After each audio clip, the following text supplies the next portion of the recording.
A paz de Cristo, meus irmãos, muito bom dia! Dominical Cast mais uma vez está no ar nesse domingo para levar para você mais uma vez uma palavra, não só qualquer palavra, mas a palavra de Cristo, a palavra do Senhor. E hoje, confesso a vocês que vai ser um pouco diferente do que nós estamos acostumados aqui. Estamos hoje com o pastor Lucélio Moreno, 35 anos, né? E é convertido ali desde 2004, que ele está caminhando com o Senhor. Já fazem 15 anos trabalhando nessa obra, não é, pastor? Ele que é um cearense, mas que tem um coração paraense, ali do norte, né? Nasceu no Ceará, mas viveu em Pará, ali em Belém, né? Em Belém do Pará, por muito tempo. Pastor Lucélio Moreno, fique à vontade para dar um bom dia para esse povo. Obrigado por estar aqui conosco. Pai do Senhor, meu amigo, a todos os irmãos, nesse domingo abençoado, um ótimo dia a você, chegando aos finalzinho já do ano de 2024 e começando o ano da colheita, o ano de muitas bênçãos sobre a sua vida, um ano de muita prosperidade, e vai ser o 9º ano, que é o ano da prosperidade na sua vida, em nome de Jesus. Amém. Nosso último programa do ano, né? Nosso último programa do ano, realmente. Hoje, domingo, e já na quarta-feira estaremos num ano novo, né? E que seja de vitórias para a sua vida, né? Que aquilo que você não conseguiu desde já, né? Desejar a você, não conseguiu, teus olhos não puderam contemplar, né? Você não pôde pisar em 2024, que em 2025, com a ajuda de Deus, né, você seja bem-aventurado. O tema de hoje é pré-tribulacionismo. É por isso que eu disse que vai ser um pouco diferente. Por quê, pastor? Porque futuramente, logo em breve, nós estaremos trazendo aqui também um pós-tribulacionista, né? Você é pré-tribulacionista, né, como a gente já falou, e vai estar falando um pouco aqui da visão pré-tribulacionista, né? O que a Bíblia fala? Qual o embasamento de que se embasa, né, o pré-tribulacionismo, né? E por que o pastor Lucélio Moreno ele é pré-tribulacionista? Porque a gente não pode dizer, eu sou tal coisa simplesmente porque sou, não, né? Nós, seja em qualquer área da nossa vida, a gente é porque crê em algo, não é, pastor? Então, o senhor está à vontade nessa manhã para, juntamente comigo, né, com os irmãos que nos acompanham, talvez você que nos assista é pré-tribulacionista, dizendo, opa, vou pegar aí mais uns argumentos fortes para defender o pré. E talvez você é pós e vai dizer assim, opa, eu sou pós, mas eu vou ouvir o que o pastor tem a falar, de repente eu posso mudar de opinião, não é verdade? Pastor Lucélio Moreno, como eu já disse, 35 anos, cearense e paraense de coração, esposo, né, da irmã Luciele Moreno, um forte abraço, e sua filhinha Elizabeth, já receba um forte abraço da gente. E, pastor Lucélio, eu tenho uma pergunta para fazer ao senhor, e já vou lhe dar a palavra para você ficar aí à vontade de discorrer sobre esse assunto, mas eu preciso saber antes, quem é para você Lucélio Moreno, Jesus Cristo de Nazaré? Não posso deixar de lhe perguntar. O que é esse Jesus que muda vidas, né? Que um dia, ali em 2004, veio ao teu encontro e você não resistiu à sua graça? O que é que ele representa para você?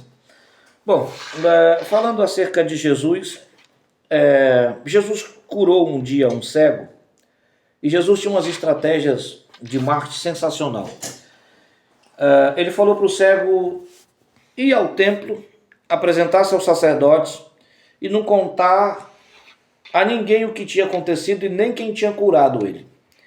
E o cego voltou ao templo, e os sacerdotes que estavam ali conheciam o cego, que era cego desde nascença, e agora viram ele com os olhos abertos e enxergando, e perguntaram para ele quem tinha curado. E ele não sabia direito, porque a conversa com Jesus tinha sido muito curta, e disse, eu encontrei um homem de Nazaré que colocou as mãos sobre mim, e abriu-me os olhos e curou. E mandaram chamar a mãe para testificar que o rapaz era cego desde de nascença. E depois daquilo, ele saiu encontrou com Jesus, agora já enxergando. E quando ele encontrou com Jesus, Jesus perguntou para ele, porque ele contou tudo o que tinha acontecido, e Jesus perguntou para ele: você crê do Filho de Deus? Você crê? E ele perguntou para Jesus: quem é ele, Senhor, para que nele eu creia? Então, quem é Jesus? Jesus, para mim, primeiro é o Cordeiro de Deus que tira o pecado do mundo.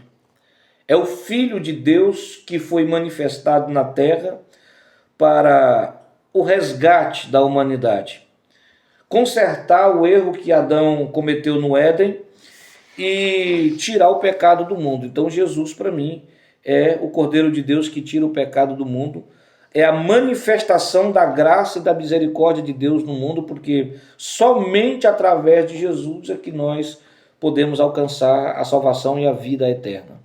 Amém. Assim como João Batista falou, né? Teve aquele privilégio de batizar Jesus Cristo. Ele diz: eis o Cordeiro de Deus que tira o pecado do mundo. Amém. Pastor Lucélio, eu avisei em cima da hora, eu acredito que não deu tempo, peço desculpa, né, porque às vezes eu esqueço, eu não sou interesseiro não, é só para ficar na nossa bancada, sabe? Se eu fosse interesseiro eu não esquecia, eu ficava falando logo. Mas enfim, o nosso presente, né, que a gente costuma pedir aos convidados para deixar na bancada, o senhor vai ficar devendo, porque não deu tempo, né? Eu sei que foi em cima da hora que nós aproveitamos aqui a agenda do pastor. Mais uma vez, quero agradecer, pastor Lucélio, por tirar um pouco do seu tempo para estar aqui conosco, somando nesse projeto.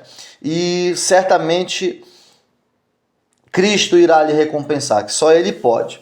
Mas, aproveitando, eu tenho aqui um presente, né? Olha que linda cruz, que teve um irmão que participou conosco, que é o irmão missionário Bruno.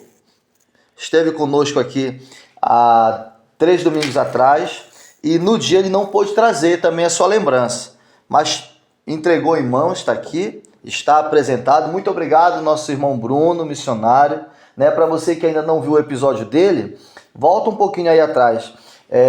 O tema agora pegou na minha cabeça que eu esqueci, mas ele foi acometido por uma doença muito grave aqui em Portugal, uma doença raríssima, que a cada 1 milhão de pessoas, só uma é diagnosticada com essa doença, aplasia medular, o nome da doença. E a forma com que ele lidou com essa doença, ou tem lidado, é incrível, né? Em nenhum momento ele murmurou, reclamou. Dê uma olhadinha lá. Missionário Bruno Silva, tá ali o nosso episódio, acho que é o 22º episódio, está aqui já a sua lembrança, o seu presente. Logo, logo a gente vai estar mudando para uma prateleira, tudo isso daqui, e já vai ficar mais organizado. E o senhor já está devendo para uma próxima. Eu vou trazer esta lembrança, esse presente para ficar aqui, porque eu quero trazer algo profético, tanto para o ano que está se iniciando, quanto para este podcast aqui, que é uma voz profética para esta nação, para todas as nações do mundo, nesse tempo complexo que nós vivemos, porque sabemos que nós estamos no final dos tempos, que Jesus está para voltar e que a igreja está para ser arrebatada. Então, Deus levantou esse podcast como uma voz profética para despertar. Hoje nós vamos falar sobre o pré-tribulacionismo, depois vamos falar sobre o pós-tribulacionismo, sobre o tribulacionismo, e tudo isso é para enriquecer e fazer o nome de Jesus ser propagado, que é o papel da igreja. Porque independente, né, pastor? Muito bom o que o senhor disse, pastor Lucélio. Independente se você é pré, se você é pós, seja o que for, se você não é nada, Cristo vai voltar, né? Cristo vai voltar, a tribulação vai vir, o céu está chegando, né? Então, meu amigo, é como a gente estava falando em uma outra hora. Não importa se você é arminiano, se você é calvinista, né? Jesus, ele veio, ele morreu na cruz e ele vai voltar. Independente se você crê em uma coisa ou outra, é fato. Mas uma coisa é certa, só vai morar com ele aqueles que aceitarem a ele como único e suficiente Salvador. Não é verdade? Então, vou aguardar assim esse presente. Realmente vai representar aí o início do ano e o nosso ano de 2025. Ficaremos felizes em ter aqui nessa bancada também o senhor representado, tá bem, pastor Lucélio? Vamos partir para o tema, né? Pré-tribulacionismo. Eu queria que antes disso né? Para você que está nos assistindo, de repente não sabe do que a gente está falando. Como assim pré-tribulacionismo? Hoje nós vamos nos ater a pré-tribulacionismo. Vou só falar basicamente que o que seria é assim, a igreja, né? Ou seja, as pessoas que vão ser salvas, os salvos, aqueles que aceitaram a Cristo. Me corrija se eu estiver errado, tá bem? Aqueles que aceitaram a Cristo, eles não vão passar pela grande tribulação, né? Se você for ler ali Apocalipse, tá falando de muita coisa que vai acontecer quando a trombeta tocar, aquela questão toda de que aquele que não tiver a marca da besta não vai comprar nem vender, vai ser uma tribulação realmente. E o pré-tribulacionista, ele crê que a igreja não vai passar por isso, que antes disso, antes dessa tribulação, ela vai ser arrebatada, não vai passar por isso. Isso aqui tá bem básico. Agora, o pastor Lucélio Moreno vai falar um pouco sobre o assunto e qualquer dúvida eu vou lhe interrompendo, tá bem, pastor? Pra gente... tem dúvidas que não vão ser basicamente minhas, algumas eu tenho, mas me colocando no lugar do público também, de vez em quando eu vou estar lhe interrompendo em algumas coisas. Fique à vontade. Perfeito. O que é o pré-tribulacionismo, pro senhor? Bom, primeiro vamos seguindo aqui no que você já estava falando sobre o que é a tribulação. Quando Jesus chamou Abraão, quando Deus chamou Abraão para santificar uma nação. Para quê? Para que desta nação viesse o Messias. Quando Deus percebeu a queda, quando Deus percebeu o pecado de Adão, e por causa do pecado teve que expulsá-lo, estou voltando até o início para a gente entender aqui. Fique à vontade. E Deus já tinha um plano traçado para resgate da humanidade. Como disse Lutero uma vez, Deus nunca vai perder para o diabo. Quando o diabo venceu Adão no campo de batalha, espiritualmente falando lá no Jardim do Éden, e o convenceu através da serpente, que falou com Eva e comeu do fruto, naquele momento o diabo achou que tinha destruído a criação de Deus, que é o homem. O homem é a coroa de toda a criação de Deus. Deus criou a terra, Deus criou a separação, Deus criou os animais, Deus criou o sol e a lua, as estrelas, e tudo isso que Deus criou, a Bíblia diz, e viu Deus que era bom, e viu Deus que era bom, e viu Deus que era bom. Quando Deus criou o homem, a Bíblia diz, e viu Deus que isto era muito bom. Então, o homem é a coroação de toda a criação de Deus. Por quê? Somente o homem foi feito à imagem e semelhança de Deus.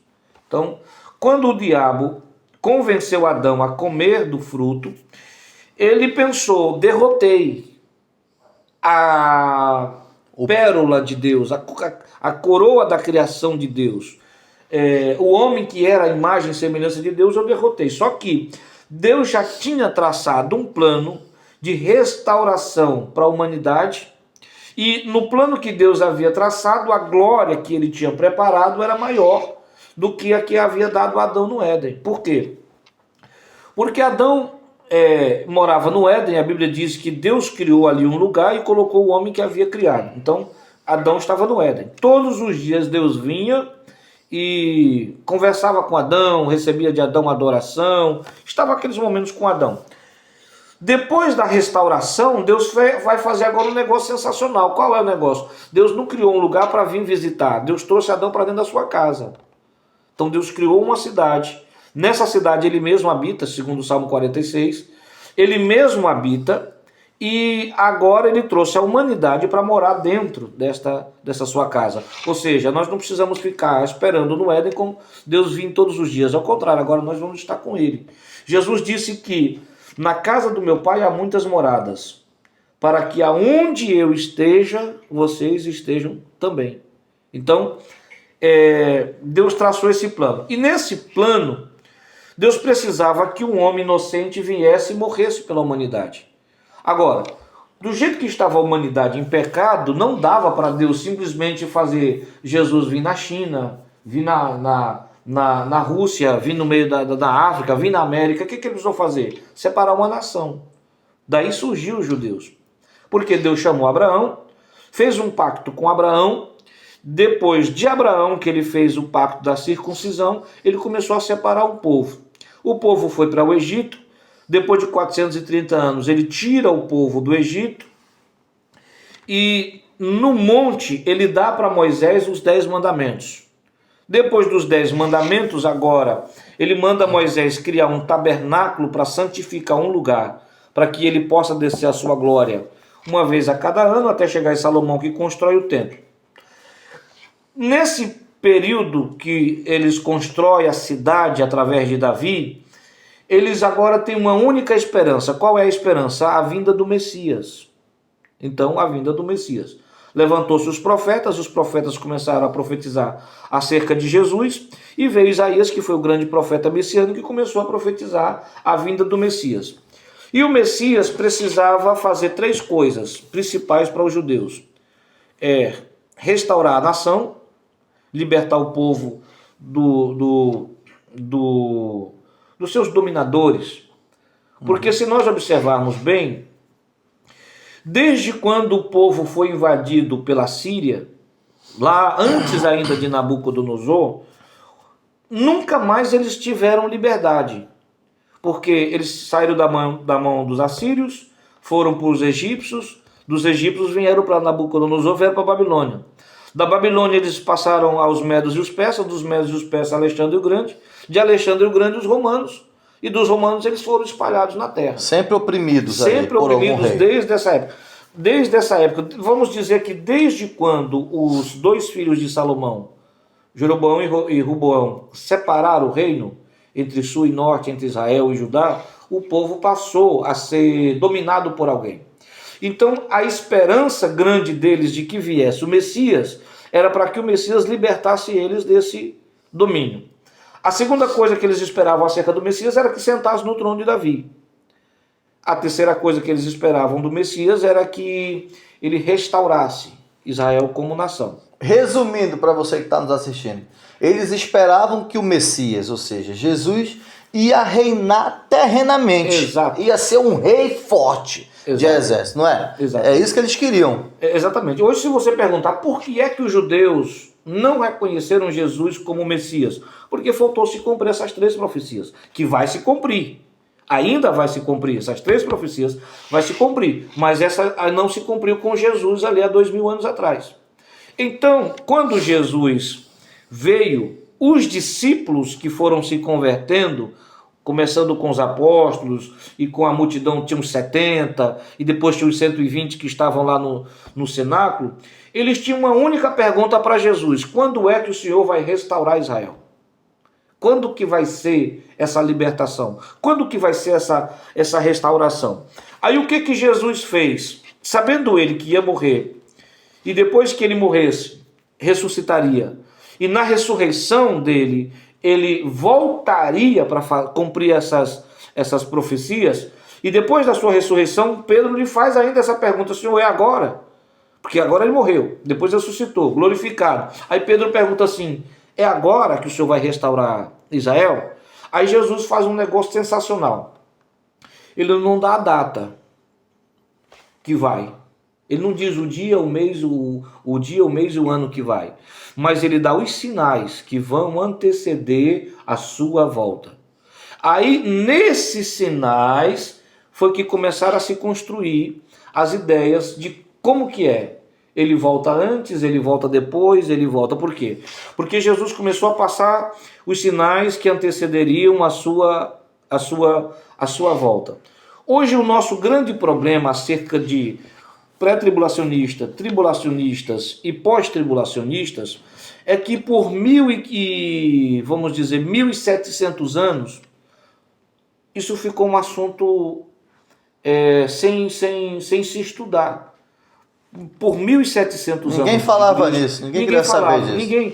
1.700 anos de igreja, ninguém falava sobre arrebatamento. 300 anos para cá que começou essa revolução. Exatamente. Por quê? Porque a igreja do primeiro século, dos 3 primeiros séculos, era uma igreja perseguida, primeiro pelos judeus, depois pelos romanos. Então, era uma igreja extremamente perseguida. Era uma igreja que os irmãos aceitavam Jesus e logo, uns dias depois, eram mortos, eram lançados na arena. Era uma igreja que não preocupava com a volta de Jesus, porque eles estavam indo muito rápido. Certo. Era uma igreja perseguida, então eles aceitavam Jesus, eles eram acendidos como tocha, aceitavam Jesus, eram lançados na cova dos leões, no Coliseu, eles morriam muito rapidamente. Então, até então que o povo vendia as suas propriedades porque eles não tinham muita esperança futura. Aceitavam Jesus e logo acontecia alguma coisa. Então a igreja dos 3 primeiros séculos nunca preocupou com a vinda de Jesus. Eles se preocuparam em manter a sua santidade, o seu amor para com Cristo e com Deus, porque eles sabiam que a qualquer hora... Que na verdade era eles que iam, que não ia dar tempo nem de Jesus vir. Exatamente, eles iriam. A igreja após Constantino, que se fundamentou naquilo que é a igreja católica, não estou falando aqui de religião, mas dando dados históricos, ela passou a dominar sobre o povo de uma tal forma que ela começou a pregar sobre indulgências. Por exemplo, olha, o seu parente que morreu, ele está no purgatório. Não está nem no céu, nem está no inferno, ele está no meio termo. Mas se você pagar aqui, você pode tirar ele do purgatório. Então era uma época em que a igreja não queria que Jesus voltasse. Por quê? Porque o arrebatamento libertaria de tudo isso. O arrebatamento ressuscita os mortos, e daqui a pouco eu quero falar algo sobre isso, e os que estão vivos são transformados e arrebatados. E a igreja não tinha nenhum interesse. Por quê? Porque se o povo tivesse a esperança da volta de Jesus, não pagaria por indulgência. Sabia que ia ser de graça? Exatamente, não pagaria. Então a igreja que dominou por 1.200 anos... Apostólica Romana, né? Justamente. Ela não tinha nenhum interesse de falar sobre arrebatamento, mas depois de Lutero, quando Lutero, através dos estudos da palavra, começou essa reforma protestante que nós fazemos parte hoje... Desculpa, pastor Lucélio, para você que está nos assistindo, que é evangélico, né? Ou de repente não é, mas que ouve muito falar em protestante. Já ouviu dizer, você é o quê? Tem gente que diz assim, eu sou evangélico. Tem uns que dizem, eu sou protestante. Outros dizem, eu sou evangélico protestante. E você vai dizer, mas que negócio é esse de protesto, de protestante? Será que é do cartório que protesta? Não. Então, para você que não sabe, tá aqui uma explicação. O pastor Lucélio Moreno está falando justamente de Martinho Lutero, que foi um protestante. Por quê? Então, Martinho Lutero era um padre da Igreja Católica na Alemanha e começou a estudar a Bíblia, porque nesse período até 1500, a Bíblia não era um livro acessível. Primeiro, não tinham tantos exemplares, primeiro, né? Primeiro que não tinha impressão como nós temos hoje. Era tudo feito à mão. Um pergaminho. E levavam-se muitos mais de ano para um camarada escrever, porque ele tinha que escrever tudo à mão, fazer os desenhos e aquela coisa toda. Então só quem tinha muito dinheiro, e até então também que é uma grande parte da humanidade da época, principalmente aqui do continente europeu, eram analfabetos. Nem ler sabia. Não sabiam ler. E Martinho Lutero teve acesso à Bíblia e começou a traduzir para a língua comum. Por que eu digo língua comum? Porque toda a Bíblia só existia em grego e latim. E não tinha ela em inglês, não tinha ela em alemão, não tinha ela em francês, não tinha ela em português, era somente em latim. Se as pessoas eram analfabetas para a língua comum, imagine para o latim. Então Lutero começou a estudar a Bíblia e ele começou a entender que a salvação não vinha por meio de pagamento, era por meio de graça e por meio da fé. Então, lendo ele Romanos capítulo 1, ele diz que o justo viverá pela fé. Então a salvação é por fé. E nisso ele levantou 95 teses contra os ensinamentos de indulgências. Purgatório, pagar para os seus pecados serem perdoados, pagar para ter um espaço no céu. Ele levantou 95 teses contra isso. Por causa disso, ele levantou um grupo de pessoas que começou a estudar a Bíblia, e isso aqui é muito interessante porque 100 anos antes de Martinho Lutero, levantou-se um judeu aqui na Europa que criou a primeira impressora. E ele faliu por causa dessa impressora. Nunca ganhou €1 com ela. Ele faliu. Ele era casado com uma mulher muito rica, uma viúva, e ele faliu ela, faliu a família por causa dessa impressora. Nunca ganhou €1 com ela. Mas 100 anos antes, quando Martinho Lutero criou as 95 teses, e traduziu a primeira Bíblia para a língua comum, que era a língua alemã, que era a língua nativa dele, ele pensou, como é que nós vamos disseminar a palavra? Como é que eu vou distribuir a Bíblia se leva mais de um ano para escrever? Aí alguém falou para ele, olha, tem um camarada aí que inventou um negócio que dá para, em vez de você levar um ano para fazer uma Bíblia, você vai fazer 1000 Bíblias dentro de um ano. E começou a usar essa impressora, essa primeira impressora, e começou a produzir Bíblias e começou a distribuir, e começou a criar as primeiras universidades, as primeiras escolas de alfabetização, que o Evangelho trouxe isso, trouxe a alfabetização para o mundo, porque a Bíblia diz, conhecereis a verdade, e a verdade vos libertará. Mas e o sentido da palavra de protestante, porque ele protestou contra a igreja. Contra a igreja.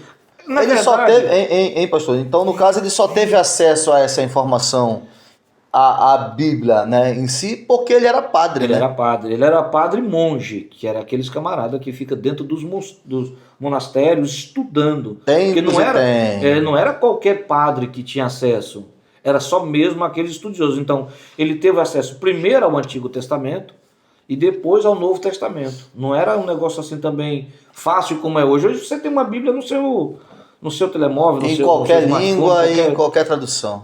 Até se você quiser estudar o grego, o hebraico, tem uma Bíblia em grego e hebraico para você estudar. Naquela época não tinha. Então ele pegou, traduziu ela, e traduzindo ela, conhecendo a verdade, ele começou a levantar as teses contra aquilo que a igreja pregava. As indulgências, comprar um pedaço de terra no céu, e esse tipo de coisa. Aí ele entendeu que a salvação sendo pela fé, começou esse protestantismo contra essas indulgências, essas coisas todas, e Deus foi alcançando uma multidão de pessoas, que hoje nós somos mais de 1 bilhão de pessoas no mundo. 1 bilhão de pessoas protestantes. Assim. E tudo isso começou com...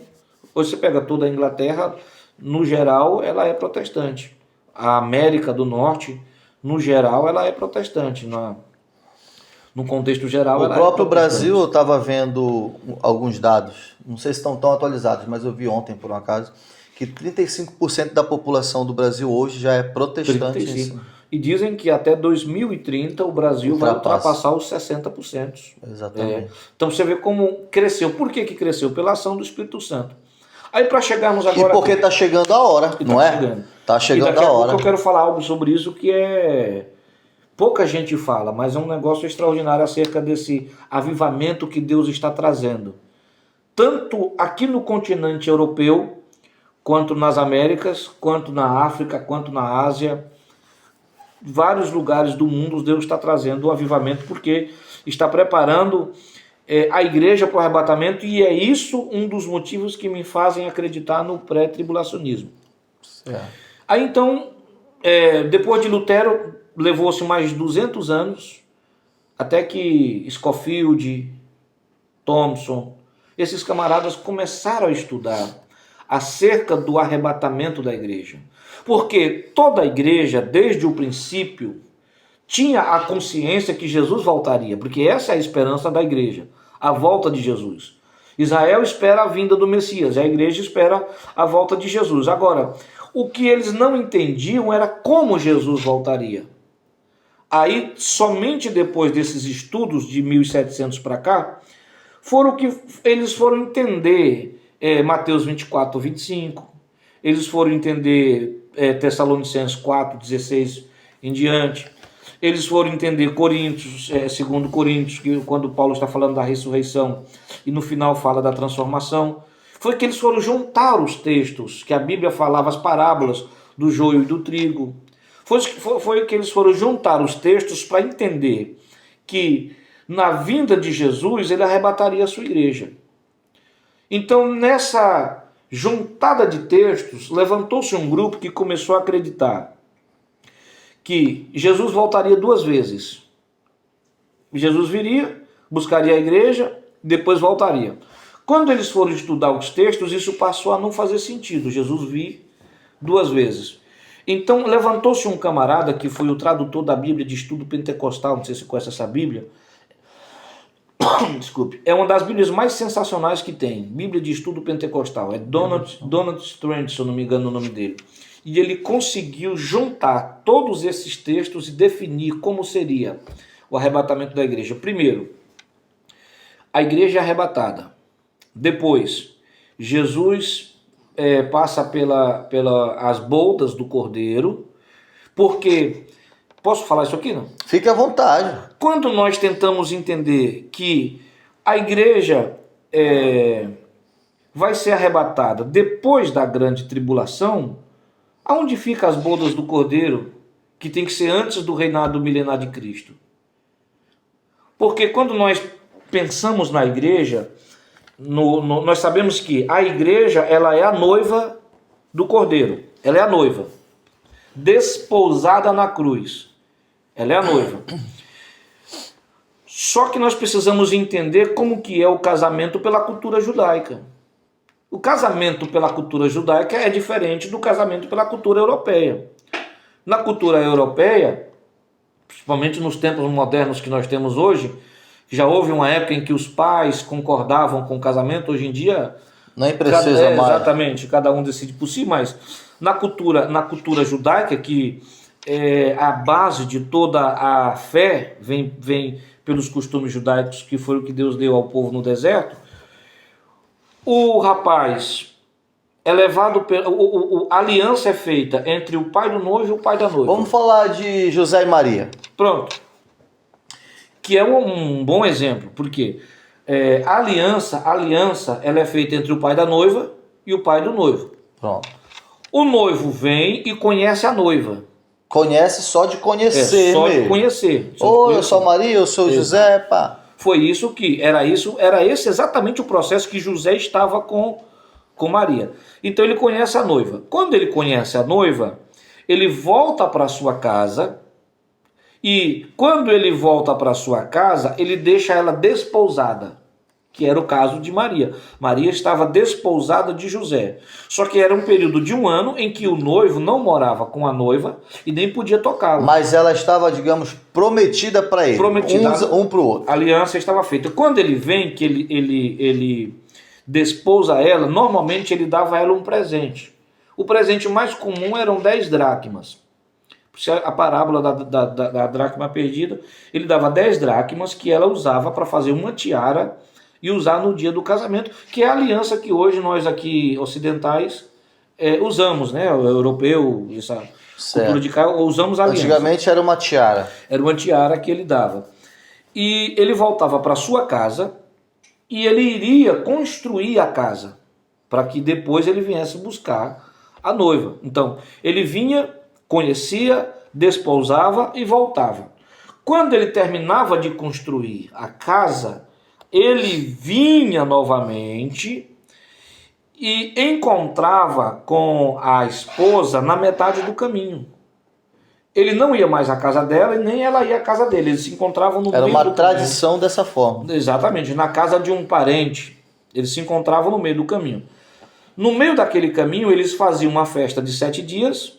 Por isso que Jesus vai no casamento e a Bíblia acaba diz o vinho. Acaba o vinho, porque era uma festa de 7 dias. Era uma festa de 7 dias e acaba o vinho.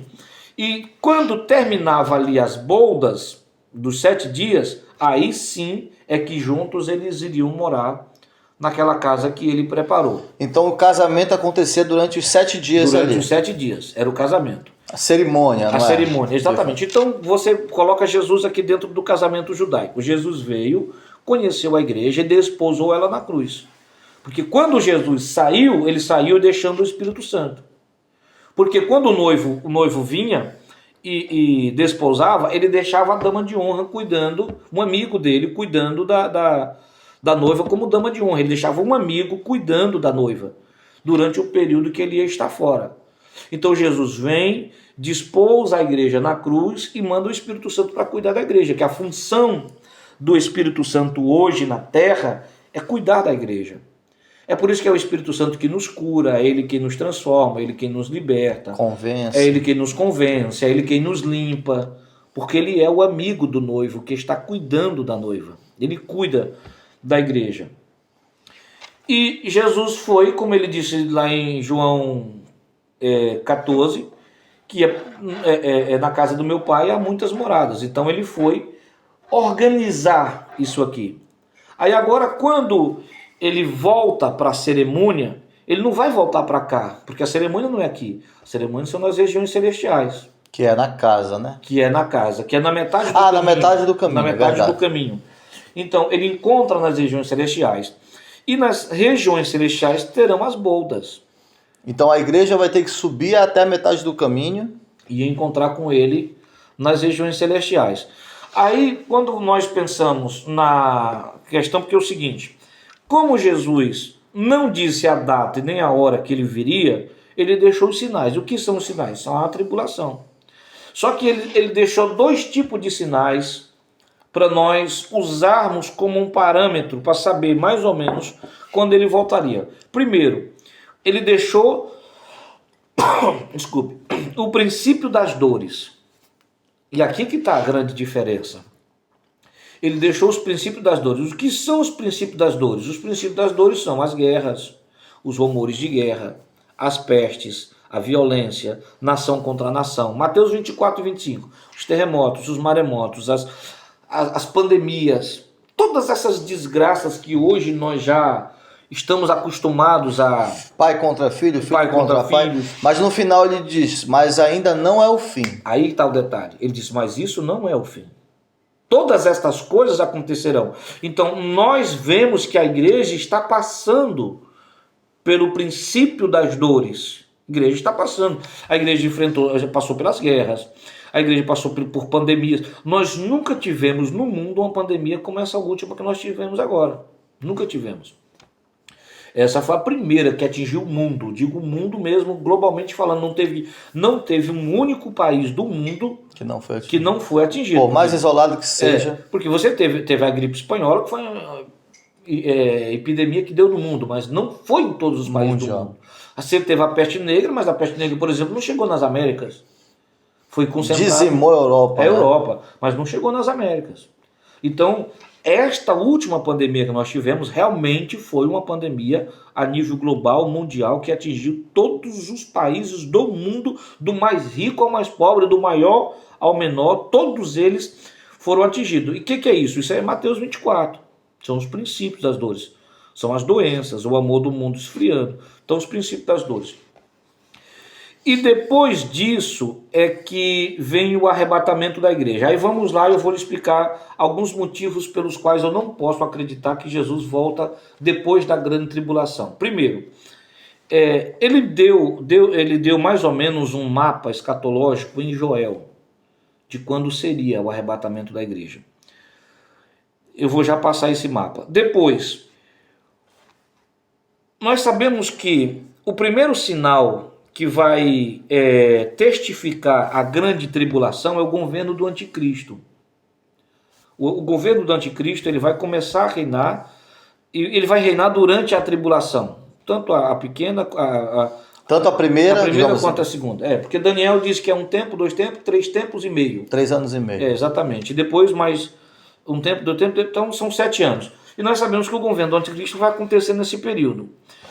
Agora, para o anticristo governar, o Espírito Santo tem que sair. Porque como é que o anticristo vai governar junto com o Espírito Santo? Porque o Espírito Santo é hoje atuante no mundo através da igreja. É o Espírito Santo quem governa através da igreja. O problema é que a igreja não entendeu o poder que ela tem sobre a terra. A igreja ainda não entendeu, porque os nossos pais, as igrejas dos últimos séculos atribuíram muito poder ao diabo. Deram muita coisa, deram a televisão, deram muita coisa.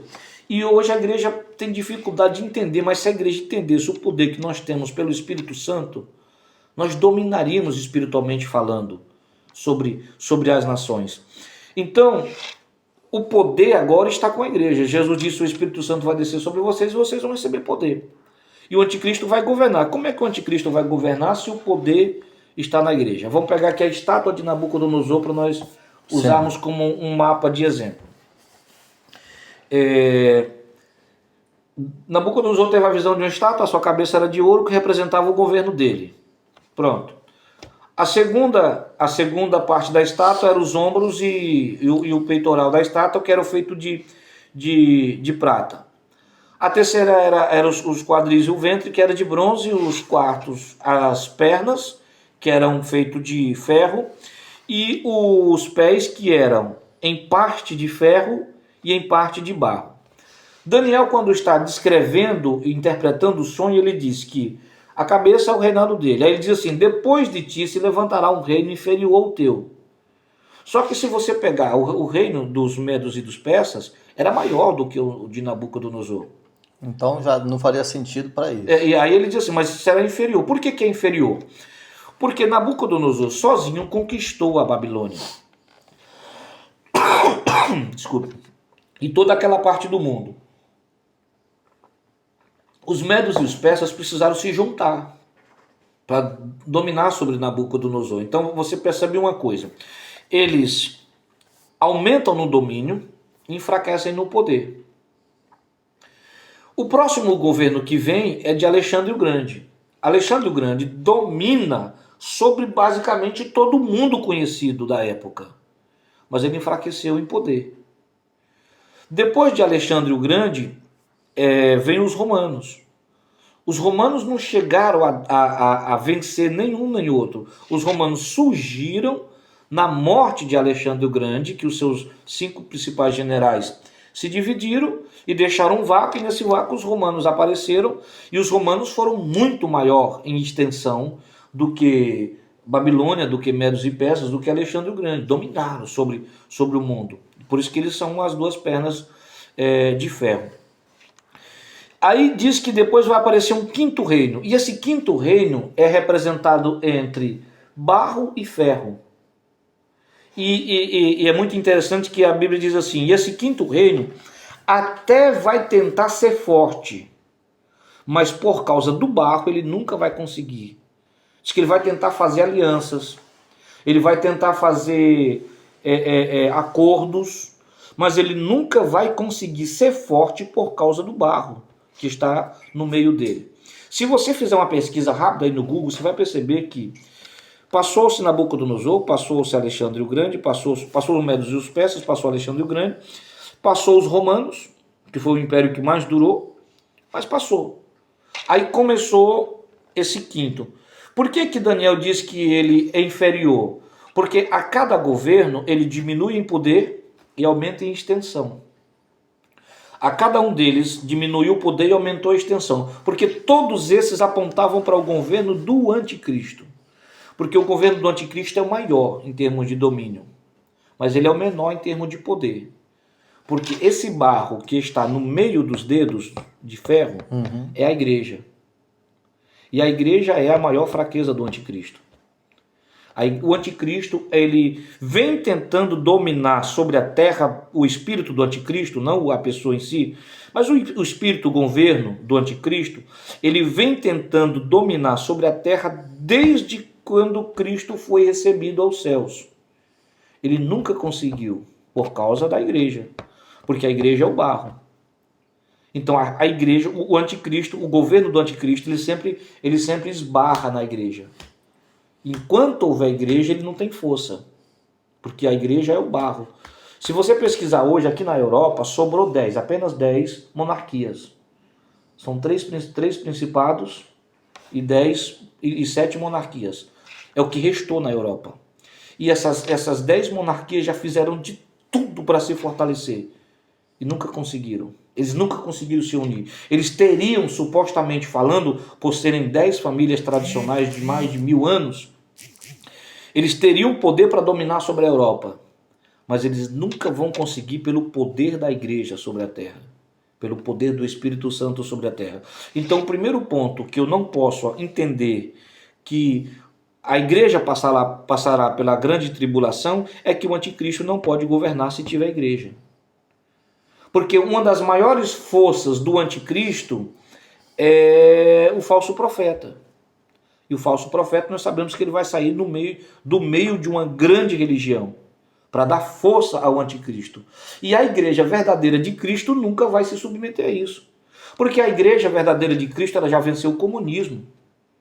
Ela já venceu, ela já venceu as piores perseguições que você possa imaginar no mundo e sobreviveu. Ela venceu, ela sobreviveu Roma, ela sobreviveu Nero. E na verdade, sempre que ela, desde o início, né, a igreja Desde o primitiva, início. sempre que ela ia perseguir, daí sim que ela crescia. Sempre. Se espalhava e ia crescendo. Exatamente. Então, eu não posso entender que a igreja passa pela grande tribulação, porque se a igreja está na grande tribulação, o anticristo não pode estar.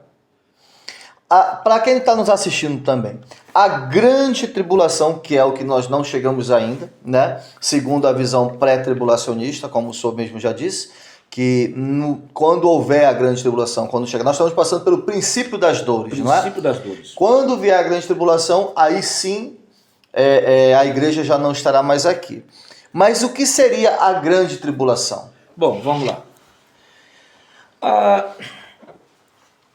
Aqui do ponto de vista pré-tribulacionista. No primeiro dia, e eu vou já falar esse dia que está descrito lá em Joel.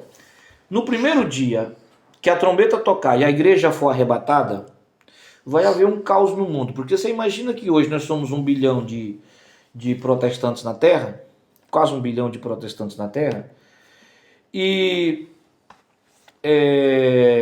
alguns pilotos de avião. Vamos dizer que nem todos estão preparados, mas vamos dizer que arrebate aí 100 milhões de pessoas. O caos que isso vai acontecer no mundo é quase metade da América. O arrebatamento que o pastor Lucélio está dizendo é exatamente isso. O que é ser arrebatado? É você estar num lugar e no piscar de olhos você não está mais, você ser retirado, arrebatado dali. Por isso que eu falei, o piloto de avião, de repente está ali pilotando o avião para... De repente não tem mais piloto no avião, o que vai acontecer com... Hoje as empresas americanas, norte-americanas... Colocam dois já, elas não deixam dois protestantes pilotar um avião, não deixam. Não permitem mais, porque mesmo que eles não tenham fé que Jesus voltará e arrebatará a igreja, mas eles ficam pensando, vai que acontece. Então vamos pegar aqui agora o mapa escatológico, para nós entendermos aqui, para chegarmos na primeira tribulação. Porque ela é separada por dois motivos. Certo. Primeiro, Deus fala assim com Joel. Deus fala para Joel, Joel, profetiza para o povo. Qual é a profecia? Diga para o povo que eu vou espalhá-los em todas as nações da terra. Essa é a primeira profecia, capítulo 1 de Joel.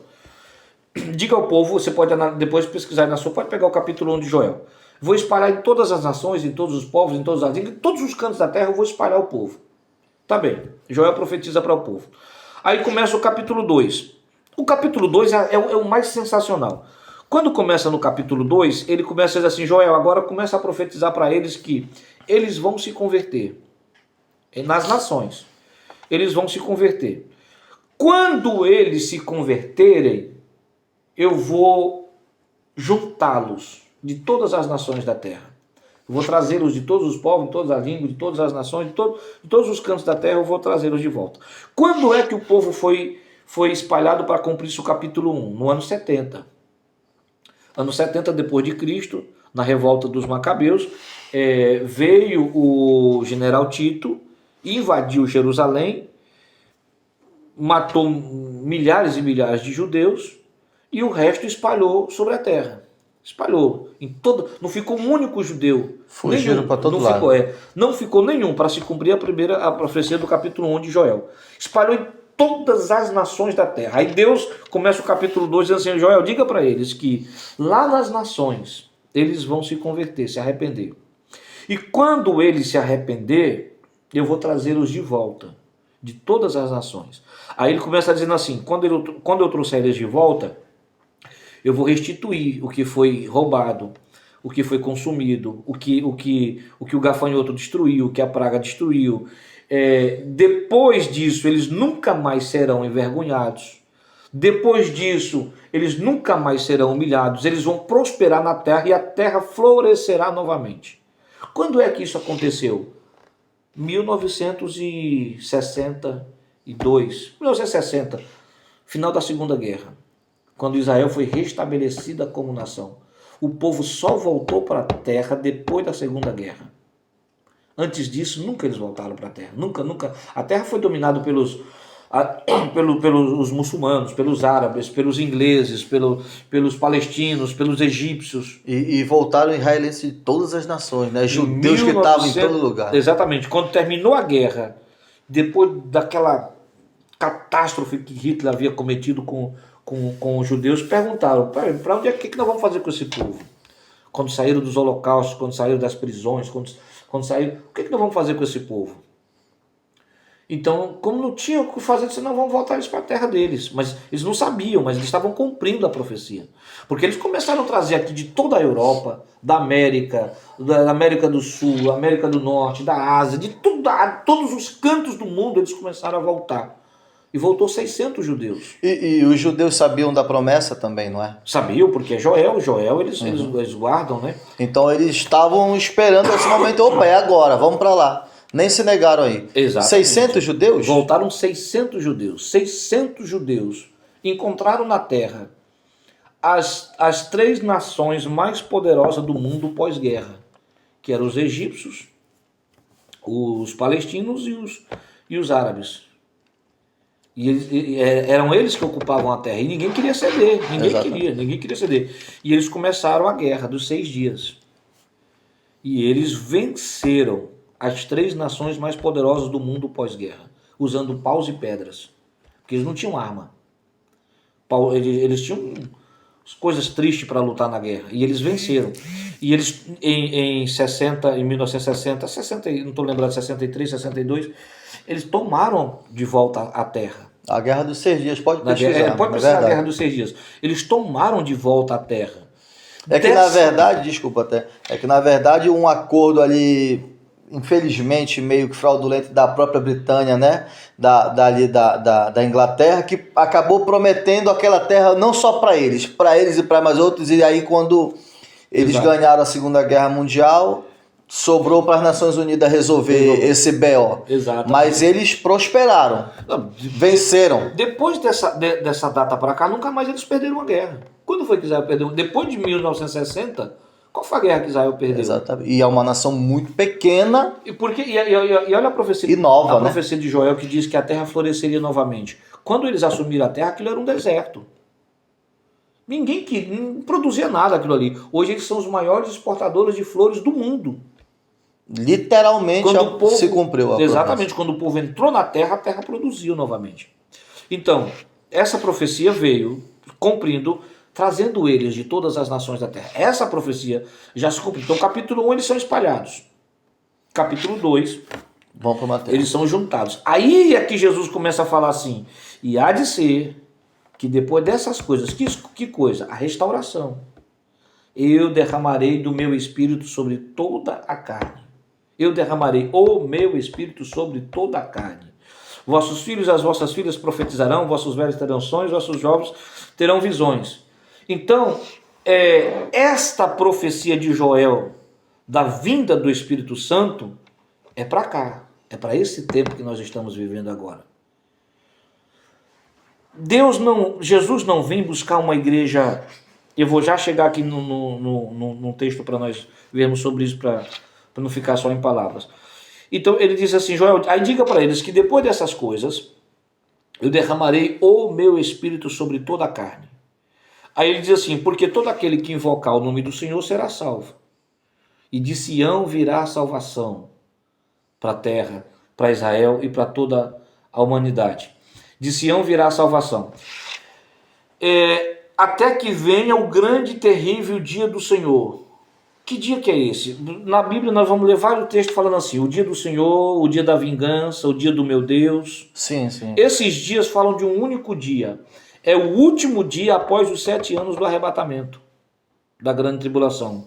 Quando Jesus vier, Apocalipse 19, montado num cavalo branco, e Apocalipse diz que ele vem com a igreja com poder e grande glória. Então você percebe que quando Jesus vier em Apocalipse 19, ele vem com a igreja. Então se ele vem com a igreja já foi arrebatada antes.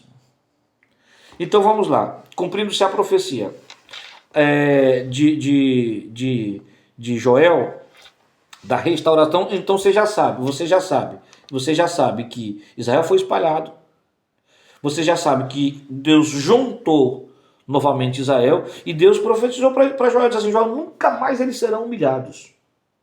Eu vi uma entrevista esses dias agora do primeiro-ministro israelense que me chamou a atenção, porque no meio dessa guerra ainda com o Hamas, o Biden disse que ia cortar o fornecimento de armas para Israel. E ele disse, se cortar tudo bem, porque nós vamos lutar até a última bala que nós tivermos, até a última arma. Quando nos faltar as armas, nós vamos lutar com as unhas. Quando nos arrancarem as unhas, nós vamos lutar com os dentes, mas nós vamos até o último homem. Você nunca mais viu Deus abandonar, nunca você viu Deus abandonar o povo. Depois de 1960 para cá, eles nunca mais perderam a guerra. Eles nunca mais foram envergonhados. Eles criaram o maior domo de ferro, a maior proteção antiaérea que existe. Tá a guerra, o domo de ferro. Todas as nações querem atacar Israel e está todo mundo caindo. A Síria caiu agora, o governo. Você viu a Síria? Agora, quem diria? 10 anos de guerra civil. E agora acabou. Olha o que está acontecendo, olha o que aconteceu na Palestina, no Egito. Olha todos esses países que se levantaram contra Israel. O que é isso? É a profecia de Deus para Joel dizendo, nunca mais eles serão envergonhados. Mas ainda é só o princípio das dores, ainda estamos no princípio. Exatamente, só o princípio das dores. Agora, o que o mundo precisa hoje? Porque o mundo vive uma tensão muito grande. O que o mundo precisa hoje? O mundo precisa de paz. Aí o problema está aqui, porque o problema é que eu digo em termos. Porque Jesus diz assim, enquanto vocês ouvirem falar de guerra e rumores de guerra, isso não é o fim. Agora, quando vocês ouvirem falar de paz, aí vem o fim. Por quê? Porque quem vai anunciar a paz é o anticristo, a falsa paz. É o anticristo. Por quê? No meio de toda essa tensão, agora, para nós explicarmos o que é a tribulação, no meio de toda essa tensão agora, vai ter que se levantar um homem para propor um projeto de paz para o mundo, para acabar com essas guerras. É porque é interessante, né, pastor? Que desde que o mundo é mundo, há guerra. Exato. Né? Em Israel, contra o povo de Israel, né, contra os judeus, sempre há guerra. Termina uma, começa outra e tudo. Ou seja, nunca há paz. E realmente, eu lembro que desde criança eu escutava muito dizer isso.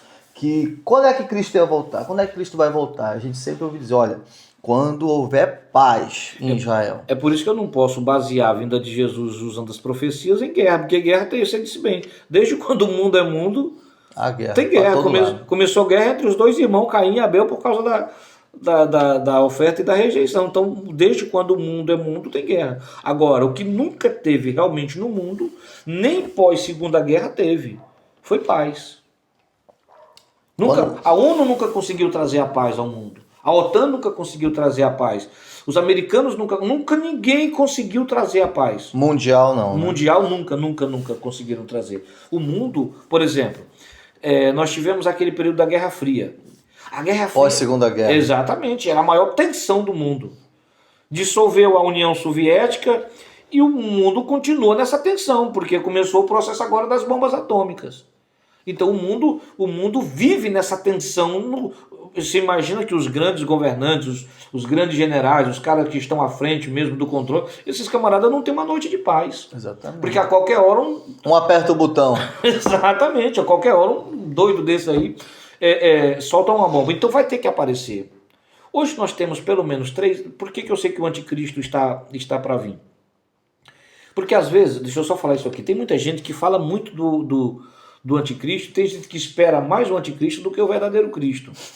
Aí tem gente que fica naquela tensão toda, mas o anticristo está vindo, o anticristo tem que vir. Porque se o anticristo não se manifestar, o verdadeiro Cristo também não vem. Eu não tenho nenhum problema com a vinda do anticristo, porque eu sei que antes do anticristo vem o verdadeiro Cristo. Eu não estou preocupado que o anticristo venha logo, porque antes do anticristo vem o verdadeiro Cristo. E eu posso gritar, Maranata, a hora vem, Senhor Jesus. Então na visão pré-tribulacionista, é porque assim, como o senhor falou, é muito curioso hoje a gente querer saber quem é o anticristo. E a gente tem muitos candidatos, né? Exato. Já tivemos muito, hoje temos muitos. É o Elon Musk, é o primeiro-ministro não sei qual, é o Donald Trump. Então, A vida toda a gente vem ouvindo falar dos supostos anticristos. Por quê? Porque vai ter que ser realmente alguém conhecido, né? Uma pessoa que vai ter poder de fala, um carismático, que seja lá o que for. Mas para o pré-tribulacionista, então, para o senhor, digamos assim, o Lucélio, o Micael, estamos aqui também nos estúdios Magalhães, agradecer a presença, né, do apóstolo Lyndon Johnson, que inclusive esquecemos de deixar o convite. O pastor Lucélio Moreno está congregando na igreja Reobote, aqui em Pedroso. Jogue aí no Facebook, no Instagram, Igreja Apostólica Reobote, e faça uma visita hoje às 18 horas. Quer dizer então que eu, o senhor, o apóstolo, o Pedrinho que está aqui, nós não iremos conhecer o anticristo? Acredito que não. Por quê?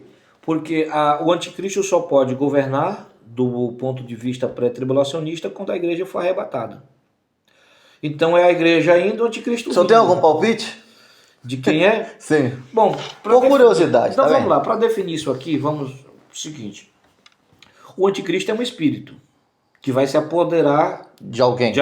Então é um espírito que vai se apoderar de alguém, vai possuir alguém. Esse espírito do anticristo já vem atuando aí. Agora, o que eu posso dizer acerca do anticristo é que tem que ser um camarada influente mundialmente. Carismático, não né? Não é um camarada que é influente na América e a Europa rejeita. A Europa rejeita. Ou é bem aceito na Europa e aqui do país dos petróleos aqui, os árabes rejeitam. Tem que ser um cara admirado mundialmente. Por quê? Existem 3 crises hoje principais no mundo, 3 crises que somente o anticristo pode resolver. Nenhum homem pode. Não pode ser um presidente transitório, esses de 4 em 4 anos. Não pode. Não pode ser um desses camaradas frágeis. Não pode ser o Lula da Silva, não. Impossível. Esse que não, meu. Lula tá... Esse que não pode, mas sim. Não pode. Por quê? Porque existem 3 crises hoje, existentes agora no nosso tempo, que somente o anticristo vai poder resolver ela. O mundo político e econômico, ele precisa do anticristo, isso é fato.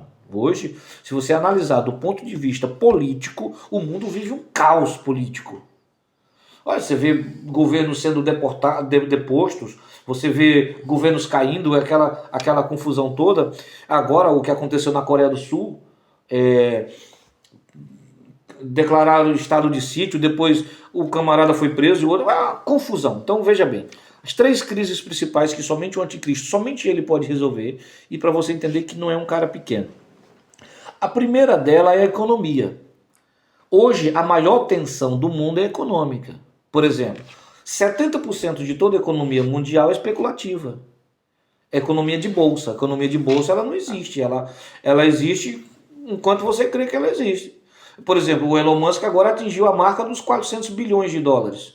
Foi a primeira empresa no mundo a atingir a marca de patrimônio de 400 bilhões. Agora, primeiro homem, né? Saber se alguém paga os 400 bilhões é outra história. Exatamente. Só por que ele tem um patrimônio de 400 bilhões? Porque as pessoas estão acreditando que a empresa dele está produzindo equipamento suficiente para ir para Marte. Mas no dia que alguém disser não tem, acabou. Não tem. Porque o dinheiro não existe. Ele não pode bancarizar esse dinheiro. Esse dinheiro não está num cofre, não existe espécie. 30% do dinheiro do mundo está em espécie, o resto é especulativo. Por exemplo, hoje, se acontecer alguma coisa dos Estados Unidos e a Dow Jones, a bolsa americana, a principal bolsa americana, cair...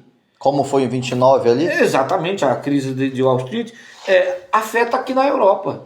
Você não tem nada a ver com os americanos, você não tem nada a ver com a bolsa americana, mas se ela cair ou subir, afeta diretamente você. Outro dia. Por quê? Porque o trigo é cotado em dólar.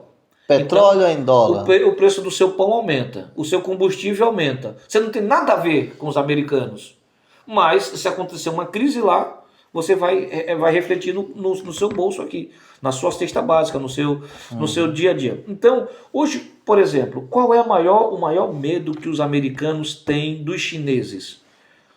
Os americanos não estão preocupados com bomba atômica, por quê? A bomba atômica é uma arma que muito dificilmente alguém vai ter coragem de usar. Porque sabe que vai ser Porque usado contra, né? o cara que apertar o primeiro botão destruiu o mundo. Exatamente. Porque A si próprio. Exatamente. Se os chineses soltam uma bomba, os americanos soltam outra, os russos soltam outra, os coreanos soltam outra. Extinção em massa. Exatamente, acabou. Então, é um negócio que eles usam para dissuadir, mas dificilmente um doido vai apertar o primeiro botão. Agora, qual é o maior medo dos americanos? É que os chineses detêm 400 bilhões de dólares em reserva. Se os chineses colocar esses 400 bilhões de dólares hoje no mercado, eles quebram a economia americana. Se o chinês, o que os russos estão fazendo agora? Os russos estão tirando a economia da especulação e estão comprando ouro para atrelar a economia ao ouro. Por quê? Porque a especulativa da economia, a especulação da economia, deixa ela muito volátil. Hoje vem um presidente, vamos botar aqui só os mais influentes, o presidente da França vem, fala alguma coisa que o mercado não gosta, as bolsas despencam. Sim. Acontece algum movimento aqui no meio dos árabes que detêm a maior produção de petróleo do mundo, as bolsas dispensam. Os russos têm que estar com esse problema agora por causa do gás aqui na Europa, chegando o inverno agora, por ter um consumo maior de gás. Isso tudo mexe com a economia. Então a primeira coisa que o anticristo precisa fazer é tirar a economia da especulação. Solidificar ela. Por isso que ouro. a Bíblia diz que ele tem que criar uma moeda única. Essa moeda única é justamente para tirar a economia da especulação. E a única forma que ele tem de tirar ela da especulação é criando uma moeda mundial que seja aceita no mundo todo. Porque o mundo tem hoje, para negócio, o dólar, o euro, a moeda chinesa que está começando a se despontar, que eles estão querendo... Ien, né? O Ien. E agora o BRICS está querendo criar uma nova moeda para negociar. Então, tudo isso só gera problema nas outras economias. O que o anticristo precisa fazer? Tirar a economia da especulação e criar ela dentro de uma moeda que seja aceita pelo mundo todo, que o mundo todo negocie por ela. E aí você vai saber quem realmente tem grana e quem não tem, né? Aí você imagina o tamanho da influência que o cara tem que ter para dizer que o dólar americano não é mais negociável, que a moeda que ele está criando é melhor. Para dizer para o europeu que o euro não é mais a moeda principal, que tem que ter a moeda dele. Para dizer para os chineses que precisam... Então imagina o tamanho dele, não pode ser um cara qualquer. Mas, pastor Lucélio, o senhor vê como alguém, né, como que o espírito maligno, no caso do anticristo, vai se apoderar de alguém, que eu já ouvi algumas pessoas dizerem também que seria de uma organização. Não necessariamente seria um homem, mas sim uma organização, entende? Sim. O senhor vê como realmente um homem. Eu acredito que vai ser humano, digamos assim. Eu acredito que vai ser um homem político. Não uma entidade. Então, porque o anticristo ele vai ter duas forças. Primeiro, ele vai ter a força da igreja apoiando ele. A própria igreja aqui ficou, né? A igreja que a gente fala, por exemplo, isso para não entrar em assunto religioso. Uhum. Mas, por exemplo, houve um período em que o Papa, aqui na Europa, tirava e colocava rei. Ele tirava e colocava. Tinha esse poder. Tinha. A igreja até, vamos botar aí, até 1800, 1900, a igreja tinha um poder absoluto sobre a Europa. Todos os reis tinham que a igreja quanto instituição. Exatamente, não é? Exatamente. Então a igreja ela tem que trazer a força para o anticristo através do falso profeta. Outra coisa é que ele vai ter a besta, que é a besta que sai do mar, que ela é um poder político. Então, todas as coroas da Europa, essas 10 coroas que eu falei, os 3 principados e as 7 monarquias, elas vão ter que dar esse poder político. Aí hoje você pega, por exemplo, as 8 potências mundiais do mundo. Eu digo 8 porque a Rússia fica entrando e saindo, mas são 8 nações principais que dominam a economia mundial. Elas dominam a economia mundial. Essas 8 nações têm que dar poder político para o anticristo poder agir. Hoje apresentam-se aí vários apresentam o filho do Trump como um possível. É um camarada muito bem relacionado, é um camarada bem querido. É um príncipe árabe também, que a galera fala. Eu ia falar agora, esse príncipe, eu não posso dizer que ele é o anticristo, mas ele chama atenção. Seria um candidato, um forte candidato. É um camarada muito novo e muito bem quisto no mundo inteiro, muito bem recebido, honrado aonde passa. São pessoas que você deve olhar. Por quê? Porque se você analisar as profecias, você percebe que o arrebatamento não está longe. Porque o mundo, nos próximos 40 anos, vai se acabando. Olha, vamos botar aqui que nos últimos 20 anos o mundo deu um salto tecnológico muito grande. 20 anos atrás ninguém imaginava andar com isso aqui na mão. 20 anos atrás ninguém imaginava fazer um negócio desse aqui. Isso aqui você tinha que ter um canal de televisão usando equipamentos caríssimos, Grandes. coisas absurdas para que a pessoa pudesse... Nos 20 anos atrás, isso não existia.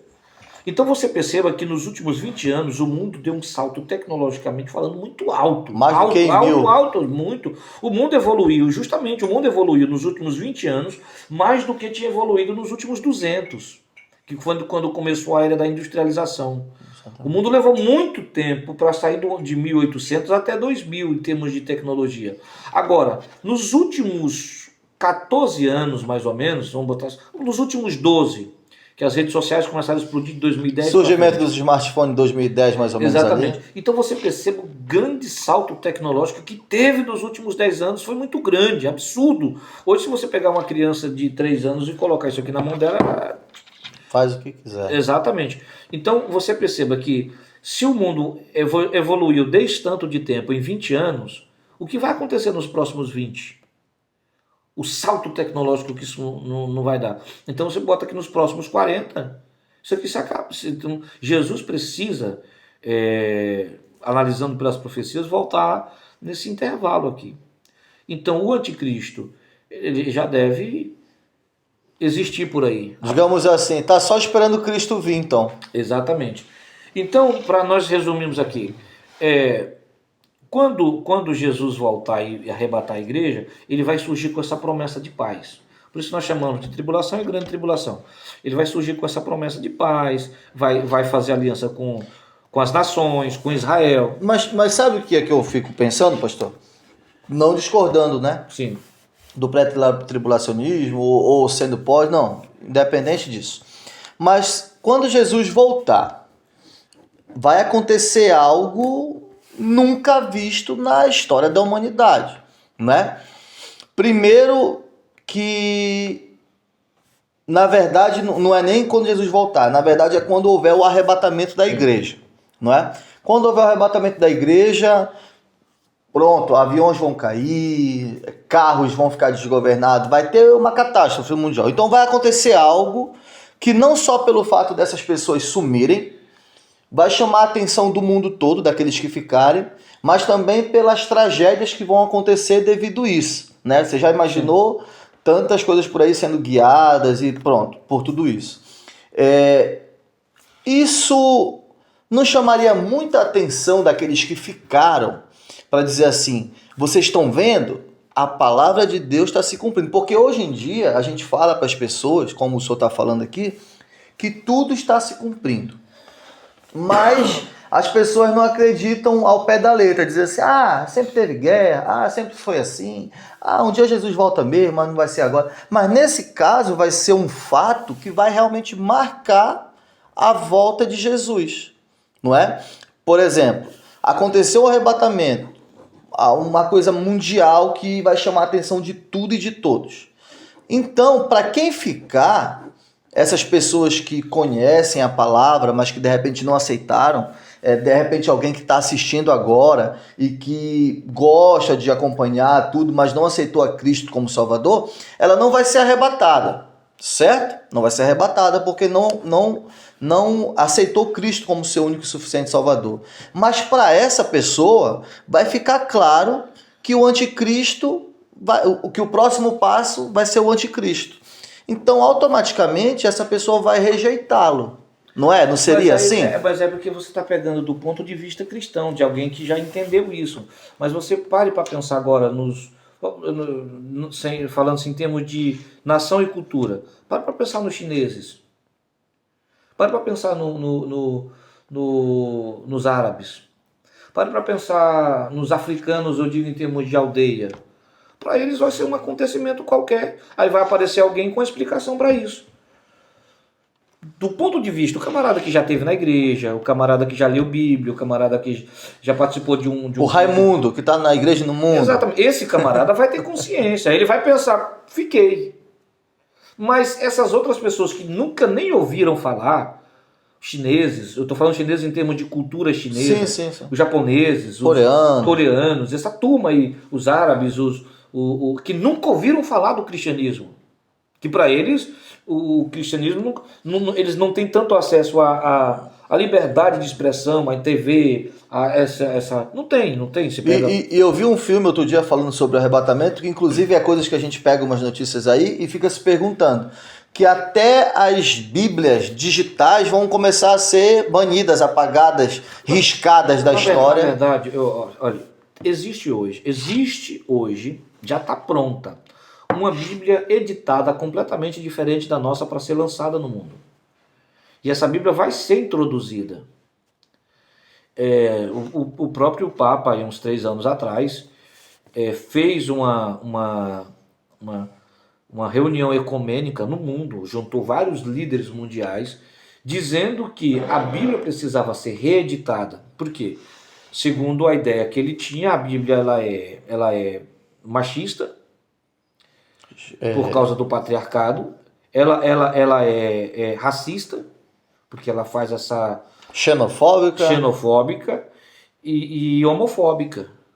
Então, qual foi a proposta? A proposta foi reeditar a Bíblia.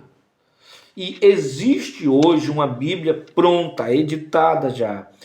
Ela não pode ser lançada agora, porque eu e você, o apóstolo, nós entendemos da Bíblia. Mas está vindo uma próxima geração depois da nossa que não tem acesso. Então essa Bíblia vai ser introduzida devagar. Vai ser colocando. Se você pegar agora, já existe hoje, no nosso tempo, traduções de Bíblia, que a linguagem dela é completamente diferente daquilo que nós estamos acostumados. Primeira coisa que estão fazendo é traduzindo para uma linguagem mais neutra, possamos dizer assim, mais leve, entendeu? Mudando alguns sentidos das coisas, para que esta próxima que venha completamente diferente da nossa. Então, quando acontecer essa apoteose, que esse povo foi arrebatado, vai surgir através dessa Bíblia uma explicação aceitável por eles. Porque eles não têm a ideia de cristianismo como você tem. Porque não conheceram a verdade. Né? Exatamente. Porque assim, quando a gente fala disso, você não pode comparar o mundo ao Brasil. Por que eu digo Brasil? Porque o Brasil, 95% é cristão. No Brasil, por ter 70 milhões de evangélicos no meio de uma nação de 200 milhões, então você pode ter que mais de 30% da população, ou seja, numa casa que tenha 10 pessoas, 3 são crentes. E falam. Então todo mundo ele é parente, sobrinho, filho, tio, conhecido, envolvido de uma certa forma com isso. Sem contar as inúmeras igrejas que tem no Brasil, programas de televisões e coisa mais. Mas você pare para pensar do ponto de vista desses outros países que tem uma cultura completamente diferente da nossa. Você pega esses países asiáticos, os países que é dominado pelo hindu, esses países assim. Então você perceba que quando aconteceu o arrebatamento, para eles aconteceu um negócio como uma pandemia, por exemplo. E o mundo vai ser... E alguém vai surgir, que é o anticristo, claro, com o falso profeta, explicando com essa nova Bíblia o que foi que aconteceu. E isso vai ser aceito. Porque a ideia que nós temos é que, peraí, Jesus voltou, o povo foi arrebatado, foi tirado mais de 100 milhões de pessoas da terra. Então, realmente, Deus é o Deus verdadeiro e agora todo mundo vai se converter. Só que não vai acontecer isso justamente por esse motivo. Estão introduzindo uma nova Bíblia e vai ser introduzida no nosso meio.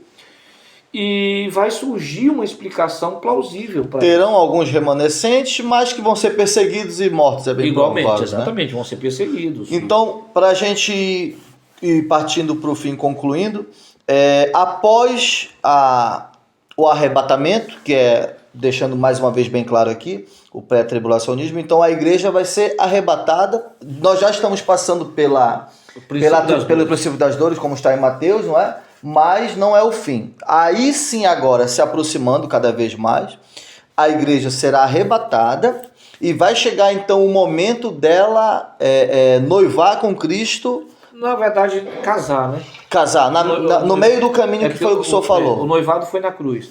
Então agora é o casamento. Que vai ser no meio do caminho, No meio do caminho. que vai ser nas regiões celestiais, é isso? Exatamente, porque veja bem, deixa eu falar isso aqui de uma forma que seja fácil de entender. Porque o que é que está de fato se aproximando, que é o que vai causar o arrebatamento? É a ressurreição dos mortos, que é o ponto principal. Pronto. A ressurreição dos mortos está se aproximando. Paulo diz que quando os mortos ressuscitarem, aí perguntaram assim, porque Paulo está pregando todo o capítulo 13 de Coríntios acerca o capítulo 15 de 2 Coríntios acerca dos que morreram, falando, provando a ressurreição, tal. Aí alguém perguntou, peraí, Paulo, mas se a ressurreição é o mistério da vida, e nós que ficarmos vivos? Aí Paulo fala assim, aí nós que ficarmos vivos, num momento, porque diz assim, a trombeta soará, e os mortos em Cristo ressuscitarão primeiro. Aí depois nós, os que ficarmos vivos, num momento, no abrir e fechar de olhos, seremos transformados. Aí Paulo diz que aquilo que é corruptível se reveste da incorruptibilidade, aquilo que é mortal se reveste da imortalidade, e quando isso acontecer, a morte foi tragada pela vitória. Então vamos lá. Imagine que a trombeta, é isso que vai causar o arrebatamento. Vamos lá. No momento que a trombeta tocar e os mortos ressuscitarem, nós seremos transformados. Quando nós formos transformados... Quem vai ressuscitar são aqueles que morreram crendo em Cristo. Na esperança de que ele viria. Pronto, crendo em Cristo. Isso, exatamente. Que as suas almas estão embaixo do trono de Deus esperando esse dia. Pronto. Ressuscitam e aí... A ressurreição deles causa a transformação da igreja. Quando a igreja for transformada, o seu corpo glorificado não é capaz de ficar, porque esse plano, vamos dizer assim, de um ponto de vista mais metafísico, esse plano físico aqui, não será capaz de segurar o seu corpo glorificado. Como esse plano não será capaz de segurar o seu corpo, ele tem que ser arrebatado para as regiões celestiais. Então, a ressurreição causa o arrebatamento. Então, a ressurreição está para acontecer por causa da vinda de Cristo. Então, a ressurreição causou o arrebatamento. Quando nós formos arrebatados e nós chegarmos nos ares, aí o Espírito Santo, o Espírito Santo é tirado da terra e o anticristo aparece, porque o barro foi tirado do meio dos dedos. Certo. Quando o barro foi tirado, aí o anticristo vai aparecer. Aparecer com o quê? Trazendo uma proposta de paz, explicando o que foi que aconteceu e unindo todo mundo. Hoje, todas as grandes religiões do mundo estão caminhando para um movimento ecumênico. Todo mundo está junto num movimento ecumênico. É isso que o anticristo vai aparecer. Não, peraí, deixa eu explicar. O senhor tinha dito da moeda única, então vai ser uma das coisas que ele vai unificar. E agora a religião? Vamos lá, só para nós pegarmos isso. É que a gente já vai... Veja bem, então a primeira coisa é a moeda. A segunda coisa que ele precisa resolver no mundo é a inteligência artificial. Porque a inteligência artificial não tem controle. Quem é que controla? Hoje alguém pode entrar no seu canal do YouTube, aqui do podcast, pode pegar vídeos seus e pode montar um personagem seu falando a favor do terrorismo, a favor do nazismo, a favor de qualquer coisa. Ele pode fazer isso e ninguém controla. É a deepfake, né? Exatamente, ninguém consegue controlar isso. Somente o anticristo vai conseguir controlar. Então a primeira coisa que ele vai precisar controlar são a moeda, a economia. Segunda coisa é a inteligência artificial. Alguém precisa controlar isso. E ninguém pode. O próprio Elon Musk, quando viu sendo lançado o site GPT, ele disse que isso é uma loucura. Porque ele não tem controle sobre isso. Ninguém consegue controlar. Quem é que vai controlar? Não existe controle sobre a inteligência artificial. Somente o anticristo vai ser capaz de controlar isso. E a terceira coisa vão ser as leis mundiais. Por quê? O que é crime em Portugal não é crime no Irã. O que é crime em Portugal não é crime, vamos dizer, até mesmo na América. Então, isso aqui precisa ser organizado. Hoje o camarada, um terrorista, por exemplo, ele comete um crime aqui, encontra asilo em outro país. É julgado lá. É a mesma coisa o tráfico, para um exemplo, né? O tráfico de droga. Na Indonésia é morte. É pena de morte. No Brasil é 5 anos. E muito. Você vem para Portugal, por exemplo, falando em termos de alguns tipos de droga que pra gente no Brasil é proibido, aqui não é, aqui é liberado. Aí você chega na América, a mesma coisa. Então, esse tipo de lei precisa ser controlado e tem que ser um governo mundial para fazer isso. Então, essas três coisas principais precisam hoje, com muita urgência, de alguém que resolva esses problemas. Então, precisa vir. Então, é aqui que está. O anticristo não pode conviver com a igreja. Não tem como. A segunda coisa que me faz acreditar é que todo o sofrimento que a igreja primitiva passou, que a igreja que passou pela Inquisição, os cristãos que sofreram pela Inquisição passaram, as igrejas, hoje os que estão nos países aí que perseguem igrejas por causa de religião, passaram, não faz sentido depois de tudo isso nós ainda temos que passar pela grande tribulação. Sofrer mais um bocado. Porque a Bíblia destaca um povo que vai ser salvo após a grande tribulação por não aceitar a marca da besta. Então não precisava a gente ser crente, bastaria a gente ficar e suportar. E de repente é fato que vai ser difícil também, não é? Vai. Que aquele que não aceitar não vai comer nem beber, não vai poder comprar, não vai... Um amigo meu sempre falava assim para mim, pastor, se eu não for na primeira, eu vou na segunda. Eu falava, meu amigo, se você não vai na primeira, que é de graça, imagine na segunda. Se é pela graça e misericórdia de Jesus, você não for, imagine na segunda, que você vai ter que suportar tudo sem negar o nome de Isso ele levando em consideração que ele não vai morrer, né? Exatamente. Porque antes de Cristo voltar ou do arrebatamento pode morrer também, aí já era. Na verdade, a gente tem a esperança do arrebatamento da igreja, mas o que nós temos que estar preparado, termos uma vida com Deus, é porque a qualquer momento nós podemos encontrar. A gente estava, acho que antes de ontem, uma amiga do apóstolo, uma obreira, apóstola no Brasil, à noite estava bem, no outro dia morreu. Então, você não sabe. A Bíblia diz assim que o homem fez uma grande plantação e teve que aumentar os seus celeiros e olhou para sua alma e disse: alma, folga, descansa, bebe, porque eu fiz uma grande colheita. E uma voz disse para ele: tolo, e se hoje pedirem a sua alma? Então nós temos que nos estar preparados, nos apegados a Deus, preparados com Deus para a nossa vida presente agora, que você não sabe o que vai... O povo de Hiroshima e Nagasaki até hoje não souberam o que aconteceu. Exatamente. Do nada... Foi um piscar de olhos, né? Quem foi salvo acordou no paraíso. Eles não entenderam, porque ninguém sabia. Eles estavam vivendo a sua vida normal. E do nada, acabou-se tudo. Então, simplesmente, não deu tempo nem de dizer aleluia. Foi um negócio assim. Então, para nós resumirmos aqui, por esses e alguns outros motivos que não dá para mim acreditar que Jesus vem só depois da grande tribulação. Até porque ela vai ser dividida. Por quê? Com 3 anos e meio que o anticristo estiver governando, ele vai tentar sentar no trono de Davi. 1 tempo, 2 tempos, né? 3 tempos e meio. Ele vai tentar sentar no trono de Davi. Quando ele for tentar sentar no trono de Davi, é que os judeus vão entender que ele não é o Messias, porque os judeus, a princípio, vão receber ele como Messias e vão reconhecê-lo. Então, para você entender o nível de influência que a pessoa tem que ter. Você acha que se o Trump, por exemplo, chegar lá no Israel hoje e dizer: eu quero sentar aí no trono de Davi porque eu sou Messias, você acha que não vão deixar. Entendeu? Então, tem essa questão. Para quem está nos assistindo, que é justamente para vocês entenderem que é esse o Messias que o povo judeu, que o pastor comentou no início, que eles estão aguardando, que é esse rei que realmente vai sentar no trono, que ia acabar com todos os problemas. Não apenas Jesus Cristo, né? Que vai reinar, não reinou nesse mundo, mas sim para todo sempre na glória, né? Então, ele vai ali, então, tá durante 3 anos e meio, isso, vai sentar no trono. Ele vai querer sentar. Quando ele quiser sentar, os judeus vão rejeitá-lo. Quando os judeus rejeitar, ele vai enfraquecer politicamente. Por isso que até aqui ele vem mantendo a paz, a falsa paz. Quando os judeus rejeitar, ele vai enfraquecer. Mas eles vão rejeitar por quê, eu só acho? Porque eles vão saber que ele não é o Messias. Vai cair a ficha. Porque, olha só, existe um segredo acerca do Messias, e todo judeu sabe disso. Hoje tem muita gente na internet falando bobagem, mas todo judeu sabe disso, ele sabe disso. Que se o Messias aparecesse, hoje não teria como saber. Porque hoje não tem mais como contar a genealogia.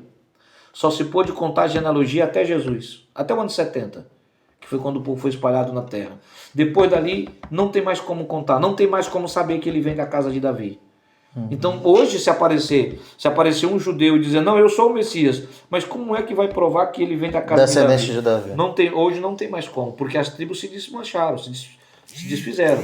Não tem mais como ele contar. Só se pôde contar a genealogia até o ano 70. Depois do ano 70 acabou, não tem mais como contar. Então, todo judeu sabe disso, que hoje quem aparecer e disser que é o Messias, não tem mais como contar a genealogia. A Bíblia diz que tem que contar a genealogia do Messias para saber que ele vem da casa de Davi, porque Deus prometeu para Davi que ele viria da sua casa. Então hoje já não tem mais como isso acontecer.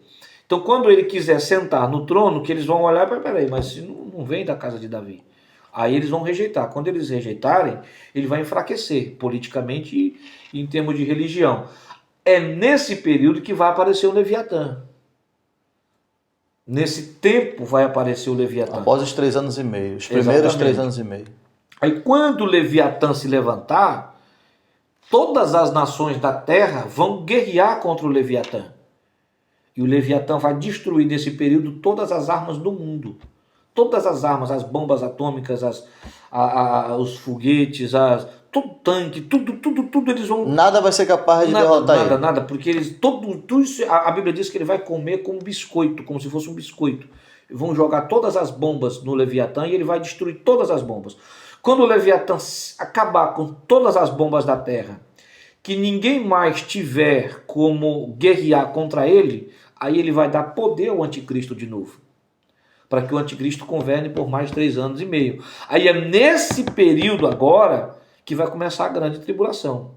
O negócio ficar difícil, bravo. Aí vai começar a grande perseguição. É nesse período que a Bíblia diz que eles vão lutar montado em cavalo, vão lutar com enxadas, Porque não sobrou nada? Porque não sobrou arma, justamente. Eles vão lutar e vai haver aquele banho de sangue. Aí agora o anticristo vai governar pelo poder do Leviatã.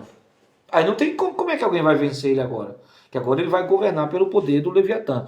Aí quando realmente não tiver mais como ninguém vencê-lo por causa do Leviatã, aí é que Jesus vem. Já pode, 7 anos ali acabando. 7 anos ele vai governar por mais 3 anos e meio, e é quando ele vai comer, vamos dizer assim, vai ser a vingança dele. Já que as nações o rejeitaram como Deus, e rejeitaram ele como governante, aí agora começa a vingança dele. Por isso que a grande tribulação começa aí depois dos 3 anos e meio, porque agora ele vai julgar o povo com punho de ferro. Agora ele vai para cima mesmo com força, e a grande perseguição vai começar aí.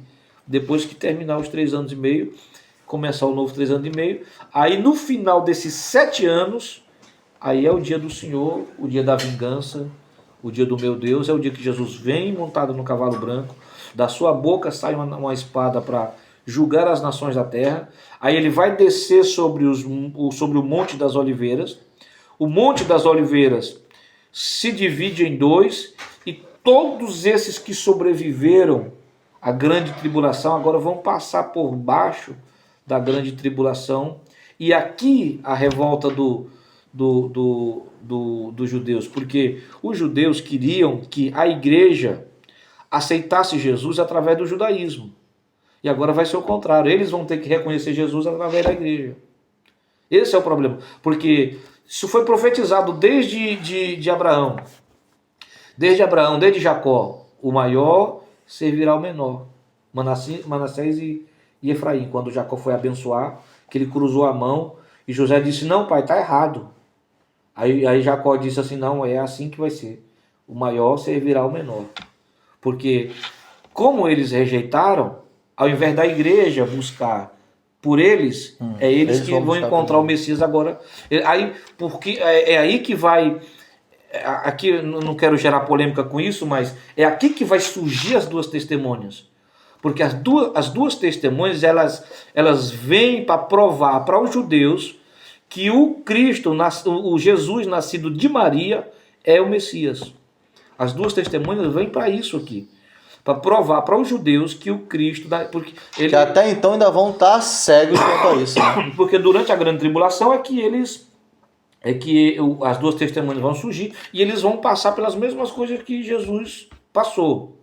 Eles vão morrer e eles vão ressuscitar, porque eles vão provar para os judeus que Jesus, nascido de Maria, é o Messias que eles estão. Aí é quando os judeus vão cair em si e vão entender realmente que Jesus era o Messias. Aí daí começa o governo milenar de Cristo. Por isso que se eu colocar que a igreja vai ser arrebatada após isso aqui, não faz sentido. Certo. Não faz sentido, porque daí vai começar o governo. Ele vem com a igreja para governar da cidade, governar todas as nações ainda sobre a terra. Porque quando ele vier, o que ele vai fazer? O Satanás está no Leviatã. O diabo está no. Ele possuiu o Leviatã. O Leviatã é para isso. Sim. Ele possuiu o Leviatã. Então o que ele vai fazer? Ele vem, derrota o anticristo e Satanás é preso. Depois dos 7 anos. Ele derrota o anticristo, Satanás é preso e ele estabelece o reino milenar na terra e começa o milênio de Cristo. Entendi. Essa é a visão pré-tribulacionista. Meio que resumida, é claro, nós temos claro. um tempo aí, querendo ou não, já tivemos aqui 1h30 de programa, né?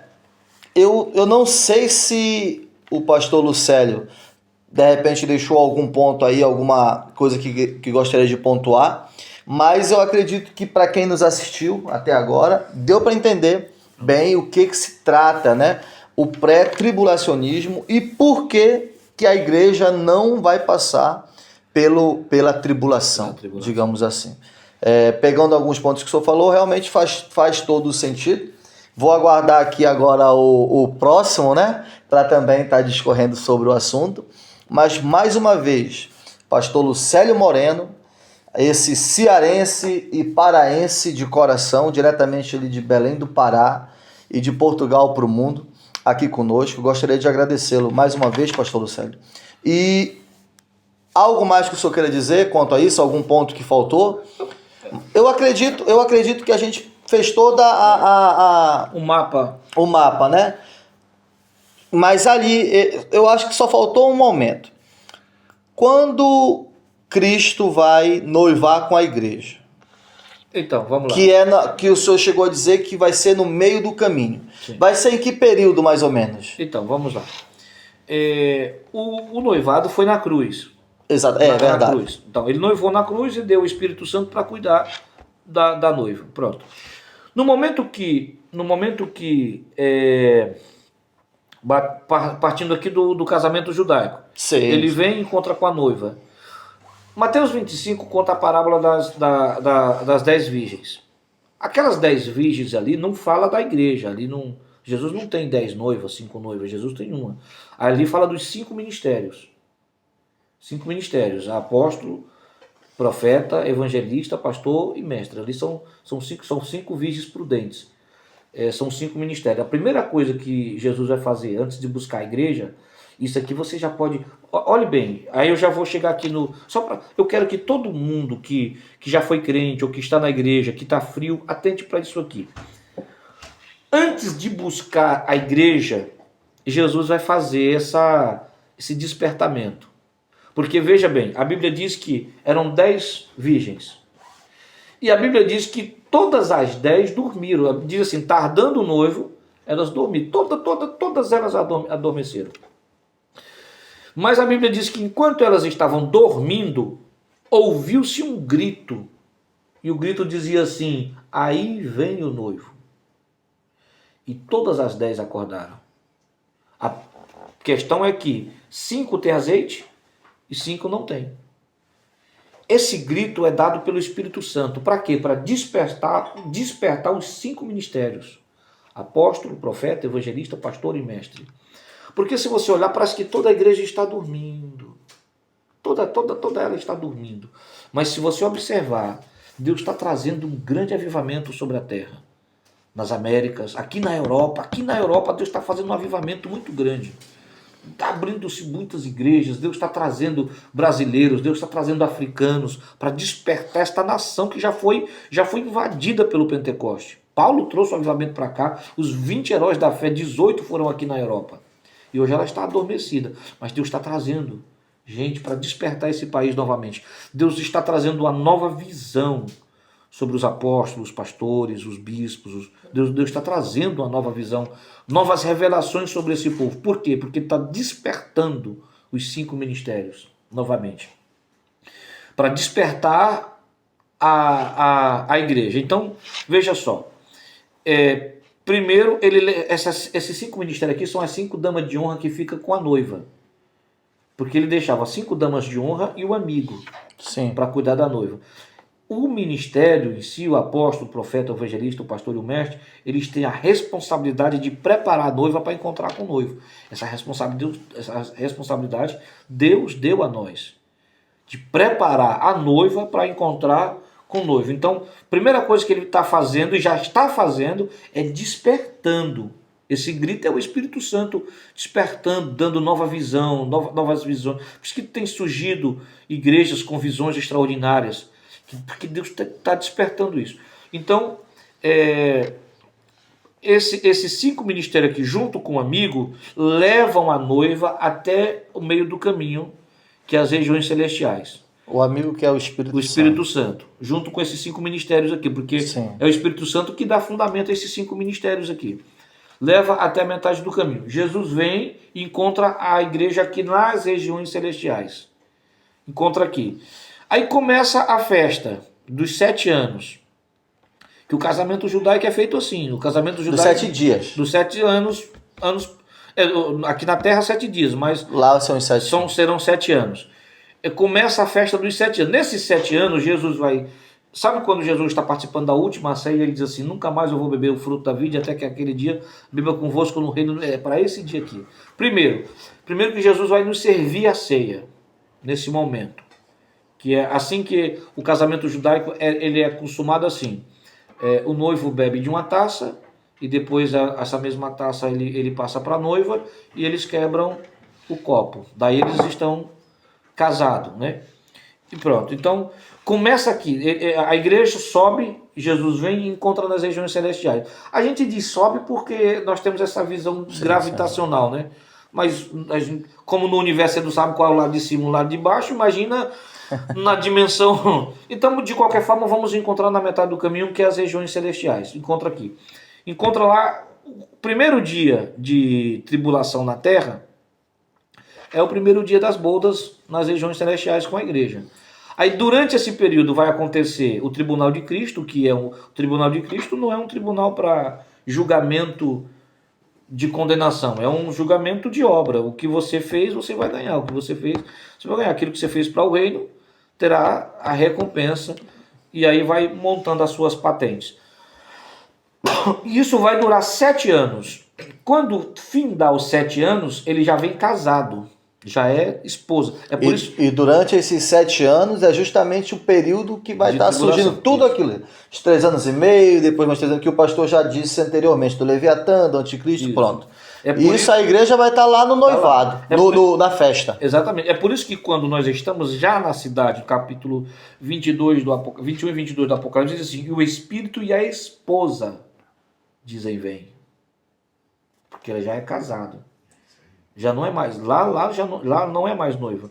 Lá é o Espírito. Lá no. Já não usa mais o termo noiva, já é esposa. Já chama de esposa. O Espírito e a noiva dizem vem. Quem tiver sede, venha e beba de graça da água da vida. Então lá já é esposa. Por quê? Porque quando ele vinha em Apocalipse 19, ele já vem com a esposa. O casamento aconteceu ali, nas bodas, na festa dos 7 anos. Então é por isso, né, que o pastor Lucélio Moreno, juntamente com muitos, creem no pré-tribulacionismo, porque a Bíblia embasa, né, traz base para isso. Vamos conhecer futuramente alguma outra visão. Mas o que a gente quer deixar claro para vocês aqui, né, juntamente com o pastor Lucélio, é que você não espere não. Não importa se é assim ou se é assado, não importa. O que importa é que a gente não sabe o dia de amanhã, como foi dito. Você não sabe, de repente, você vai morrer hoje, né? Aquele povo lá de Hiroshima, Nagasaki, foram exterminados num piscar de olhos, a gente não sabe, né? Você não sabe se amanhã você vai ter uma nova oportunidade de professar e confessar o nome de Jesus Cristo. Você pode fazer isso agora mesmo na tua casa, né? E como já indicamos aqui, se você de repente tiver com essa necessidade ou curiosidade de conhecer um pouco mais da palavra do Senhor, né, conhecer também o pastor Lucélio Moreno, mais uma vez o convite está estendido. Você que mora em Gaia ou nas proximidades aqui do Porto também, visite a igreja Reobote aqui em Pedroso, não é isso? Hoje às 18 horas, ou uma igreja evangélica mais perto de você. Você que está no Brasil, você que está na França, não sei onde você está nesse momento, mas certamente Cristo está te aguardando na porta. Pastor Lucélio, eu quero mais uma vez agradecê-lo por ter tirado esse tempo para estar aqui conosco, esse tempo de qualidade, contribuindo com esse projeto. Muito obrigado mais uma vez. E eu gostaria que você desse um último recado agora para esse povo, lembrando que nós estamos entrando daqui 2 dias no ano de 2025, não é? E a palavra de esperança que eles precisam estar ouvindo, porque para a gente noivar com esse Jesus Cristo, ou melhor, para a gente casar com ele, o que a gente precisa fazer para que no dia, quando a trombeta tocar, a gente possa estar preparado para não passar por tudo isso, nesses 7 anos de tribulação, de desgraça, de coisas assombrosas, mas sim estar com ele nessa festa? Bom, resumindo aqui é o seguinte, a gente conversa sobre isso a título de informação, sobre os pré, pós, até os que acreditam que será durante, mas o que importa é ir, não importa se vai antes, o que importa é estar com Cristo. Você vai de Fusca ou de Mercedes? Exatamente.